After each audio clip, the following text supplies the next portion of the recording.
A very good morning, class. My name is Ankush Panwa and I am your biology teacher. Alright, so I'm just going to discuss what we had discussed in the last part. सबसे पहले हम लोग ने discuss किया था tissues क्या होते हैं.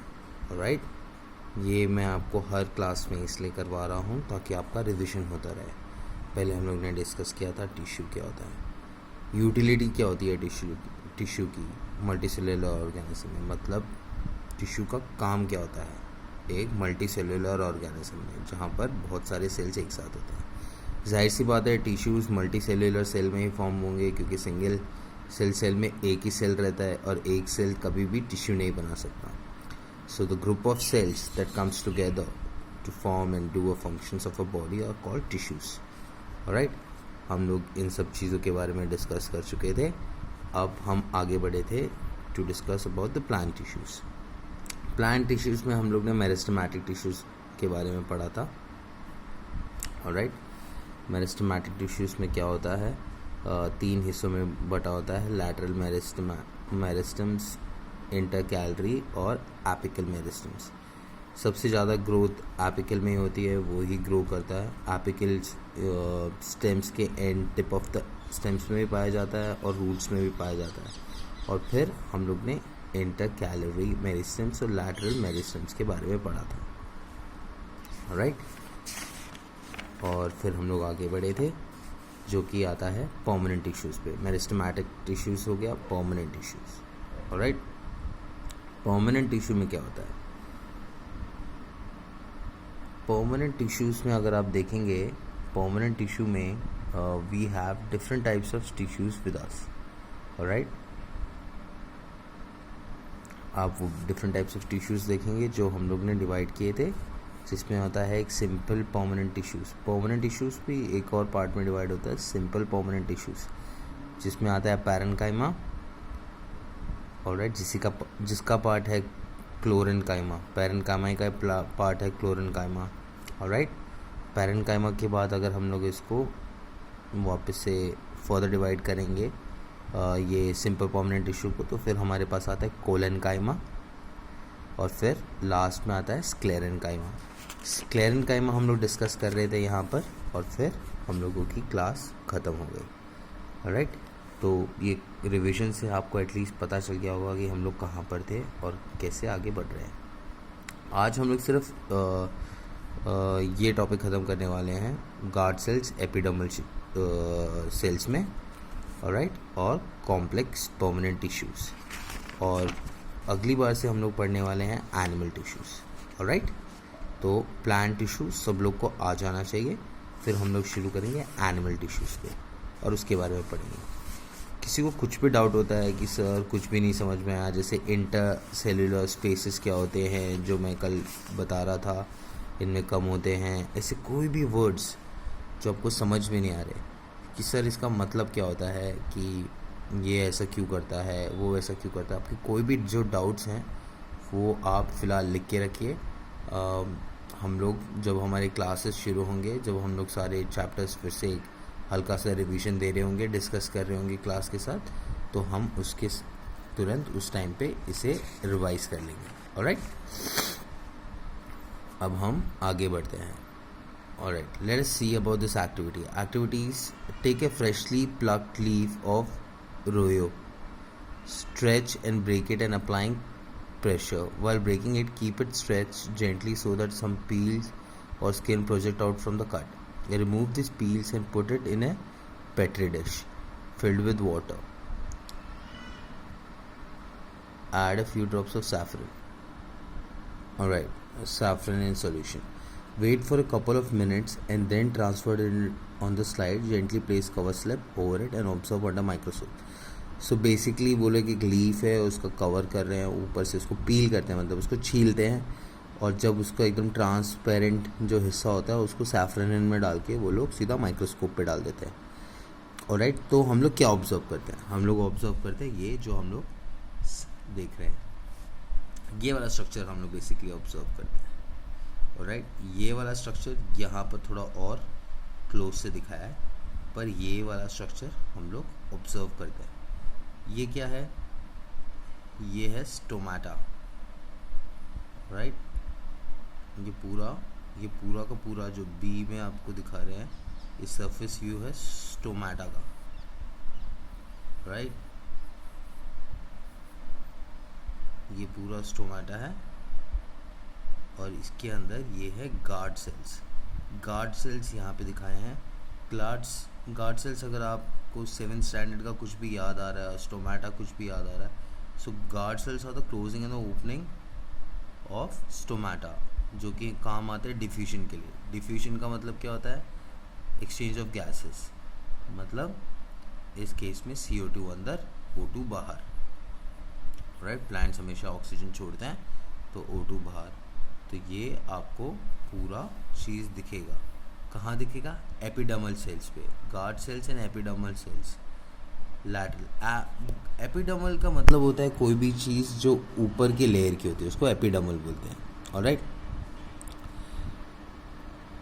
सो अगर हम लोग आगे बढ़ते हैं इस एक्टिविटी के बारे में पढ़ने में, तो ये यही कहता है, what you observe is the outermost of the cells called epidermis. So जो सबसे आउटरमोस्ट लेयर होती है सेल की उसको एपिडर्मिस बोलते हैं। ये इंसानों में भी इसे एपिडर्मिस ही कहा जाता है। This epidermis is usually made of single layer of cells in some plants living in very dry habitats. Epidermis में be thicker since protections against water loss is critical. ये कहना चाह रहे हैं कि एपिडर्मिस होती है, जो ऊपर की जो खाल होती है प्लांट्स की, वो थोड़ी थिकर होगी, वो थोड़ी मोटी होती है। क्यों? क्योंकि वो वाटर लॉस को प्रोटेक्ट करती है, मतलब वाटर को खोने नहीं देती शरीर में से। The entire surface of the plant has this outer covering of epidermis. वो कह रहे हैं कि पूरे प्लांट्स के पास ये एपिडर्मिस की आउटर कवरिंग है। It protects all the parts of the plants. ये सारे प्लांट्स के सारे पार्ट्स प्रोटेक्ट करती है। Epidermal cells on the aerial parts of the plants often secrete a waxy water resistant layer on the outer surface. बोलते हैं कि जो एरियल पार्ट होता है, जो बाहर का हवा वाला पार्ट होता है, उस पर ये एपिडर्मिस होता है, वो एक वैक्सी सब्सटेंस छोड़ता है। वैक्स होता है मोम पे आपको पता है पानी आर पार जाता नहीं, तो वो इसलिए मोम छोड़ता है ताकि पानी बाहर से अंदर ना जाए या अंदर से बाहर ना जाए। Water resistant layer on their outside surface. The aid in protection against loss of water, mechanical injury and invasion of parasitic fungi. Okay, तो एपिडर्मिस जो होता है प्लांट्स का, वो क्या क्या काम आता है, ये भी अगर एक क्वेश्चन आया एग्जाम्स में, तो protection against loss of water, mechanical injury मतलब कोई ऐसी चोट लगना, and invasion by parasitic fungi. कोई ऐसे फंगाई होते हैं जो इनको होस्ट बना के उधर ही अपने आप जी लेते हैं। कैसे है, कौन है ये ऐसा फंगाई पैरासिटिक? मशरूम्स होता है। आपने देखा है ना, कभी कभार वो पेड़ के वहाँ पे उग जाते हैं, पर एपिडर्मिस उसे रोकने की बहुत कोशिश करता है। Since it has a protective role to play, cells of epidermis tissues form a continuous layer without intercellular spaces. Most epidermal cells are relatively flat. Often their outer side walls are thicker than the inner wall. तो ये बताने की कोशिश कर रहे हैं, काफ़ी epidermal cells हैं जो कि फ्लैट हैं और उनके outer sides of the wall thicker है उनके इनर साइड से, मतलब बाहर मोटी परत है, अंदर बहुत पतला है। We can observe small pores here and there in the epidermis of the leaves. These pores are called stomata. हम छोटे मोटे छेद देख सकते हैं एपिडर्मिस लीफ के, उस छोटे मोटे छेदों को हम लोग स्टोमेटा बोलते हैं। Stomata enclose by 2 kidney shape cells called guard cells. और इनक्लोज मतलब वो खुलता है या बंद होता है, 2 किडनी शेप सेल्स है जिसको हम लोग गार्ड सेल्स बोलते हैं। They are necessary for exchanging gases with the atmosphere, जो कि मैंने आपको बताया था अभी। What are the role of the guard cells? अगर एक क्वेश्चन आया तो आपको लिखना है they are necessary for exchanging gases with the atmosphere. दूसरा लिखना है ट्रांसपिरेशन का मतलब होता है लॉस ऑफ वाटर। जब पेड़ या पौधे पानी छोड़ देते हैं उस प्रोसेस को ट्रांसपिरेशन बोलते हैं। So transpiration also takes place through stomata. Alright, आगे बढ़ते हैं। Epidermal cells of the roots, whose function is water absorption, commonly bear long hair-like parts greatly increase the total absorbed surface area. बोल रहे हैं जो epidermal roots पे present होते हैं उनमें काफ़ी लंबे लंबे बाल प्रेजेंट होते हैं जो कि ज़्यादातर पानी को ऑब्जर्व करने में काम आते हैं और एरिया भी बढ़ा देते हैं कि ज़्यादा से ज़्यादा ऑब्जर्व कर सके ज़्यादा से ज़्यादा. In some plants like desert plants epidermals has a thick waxy coating of cutin chemical substance with waterproof quality on its outer surface. Can we think of the reason for this? तो ये बोल रहे हैं कि जो desert area में है काफ़ी जो एपिडर्मिस है उसके ऊपर एक वैक्सी कोटिंग रहती है.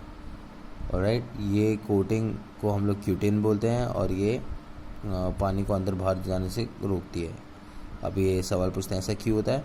ऑब्वियसली ऐसा इसलिए होता है क्योंकि वहाँ पे रेगिस्तान है, पानी की कमी है, तो पानी लॉस नहीं कर सकता. तो वो लॉस ऑफ वाटर प्रोटेक्ट करने के लिए किसी भी प्लांट्स में हमारे पास एपिडर्मिस सेल्स पे वैक्सी लेयर होती है. In outer layer of the branch of the tree difference from the outer layer of young stem. As plants grow older the outer protective tissue undergo certain changes. जो बाहर का जो protective tissue रहता है वो कुछ चेंजेस में जाता है. A strip of secondary meristem replaces the epidermis of the stem. Cells on the outsides are cut from this layer. This form the several layer thick कॉक और the bark of the tree. जब और बड़ा होता रहता है पेड़ तो जो एपिडर्मिस है वो रिप्लेस कर दिया जाता है सेकेंडरी मेरिस्टेम से और एक बाहर सेल्यूलोज का एक बहुत मोटी परत आ जाती है और हमारा बार्क मतलब बहुत बड़ा लकड़ा ट्री का बनना शुरू हो जाता है. आपने देखे ना बड़े बड़े क्या बोलते हैं थिक कॉक या बार्क रहता है, ट्रंक बोलते हैं उसे इंग्लिश में, ट्रंक ऑफ द ट्री. जो बहुत मोटा तना रहता है उसको हम लोग बार्क ऑफ द ट्री बोलते हैं. वो सेकेंड मेरिस्टेम से बनता है. राइट, सेल्स ऑफ कॉक are dead and completely arranged without intercellular spaces. They also have a chemical substance suberin in these walls that makes them impervious to gases and water. Okay, suberin करके chemical structure होता है इसमें जो उसे impervious बनाते हैं to gases and water. Alright, अब हम पढ़ते हैं कॉम्प्लेक्स परमानेंट टिश्यू. यहाँ तक हम लोग ने पढ़ा था परमानेंट टिश्यू. परमानेंट टिश्यू का एक टाइप सिंपल में इतने सारे टाइप और फिर थोड़ा बहुत एपिडर्मिस लेयर के बारे में पढ़ा. अब हम आते हैं कॉम्प्लेक्स टिश्यू के बारे में.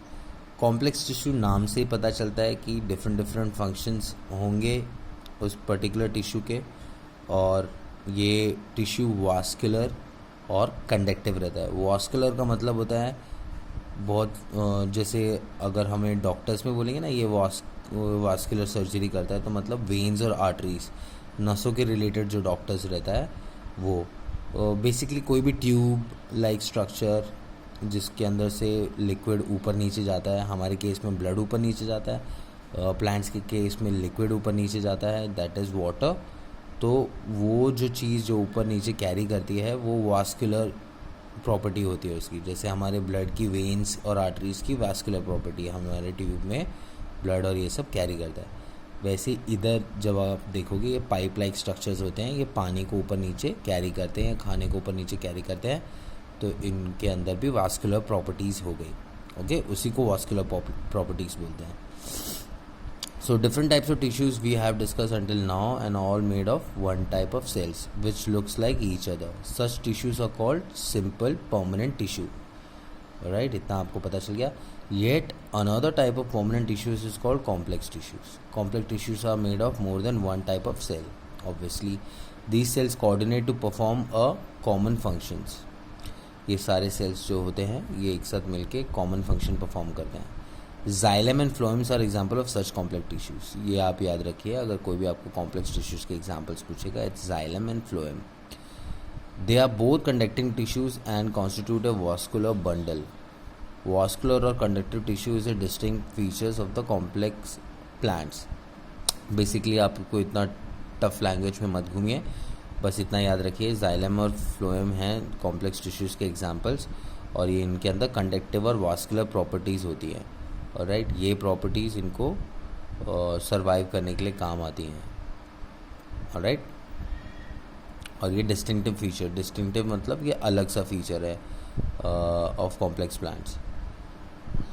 And one of that made possible the survival in terrestrial environment, तो वो आजू बाजू की सराउंडिंग में जीने के लिए काम आती है. Showing a section of the stem can you see different types of cells in the vascular bundle. तो उन्होंने फिगर 6.3 बोला है. 6.3 ये चल रहा है 6.7, हमें पीछे जाना पड़ेगा.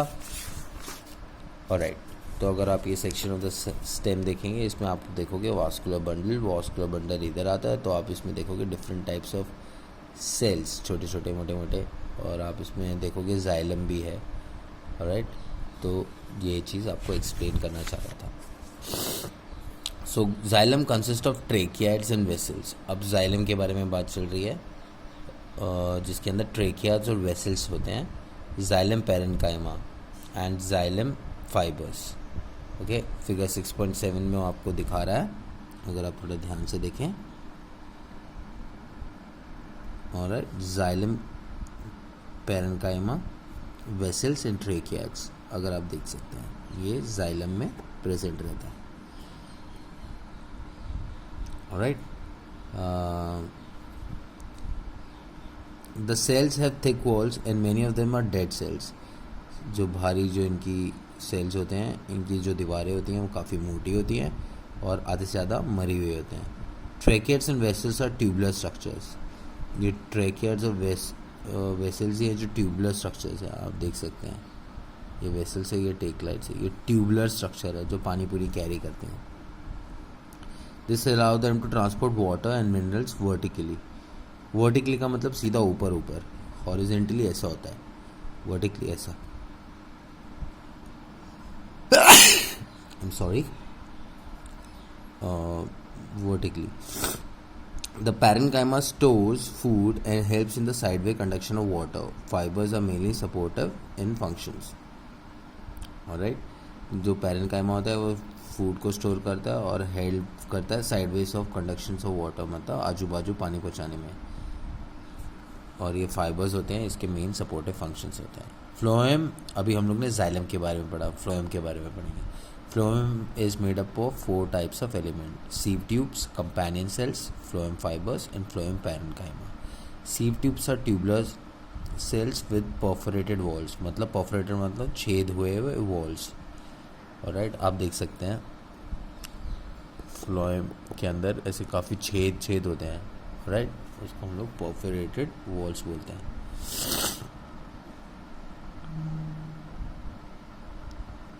Phloem is unlike xylem, that material can move in both directions. Phloem transports food from leaves to other part of the plants except for phloem fibers. Phloem cells are living cells. तो जो phloem cells होते हैं ये living cells होते हैं. बाकी सब में हमने देखा है ज़्यादातर dead cells ही होते हैं और वो फूड को कैरी करने के लिए काम आते हैं लीव्स के अंदर. ऑलराइट, जाइलम जैसे ट्रांसपोर्टेशन ऑफ वाटर और ये सब करता है, वैसे ये फूड कैरी करते हैं फ्लोएम्स. ऑलराइट, तो इसी के साथ साथ हमारा पूरा प्लांट और उसके टिश्यूज़ ख़त्म हो गए कॉम्प्लेक्स टिश्यू तक. ऑलराइट, आपके नोट्स भी ऐसे ही चलते रहना चाहिए और कॉम्प्लेक्स टिश्यू तक आपके सारे नोट्स कंप्लीट होने चाहिए. Alright, with this is the end, और thank you so much guys for being patient. Have a lovely day ahead. Bye bye.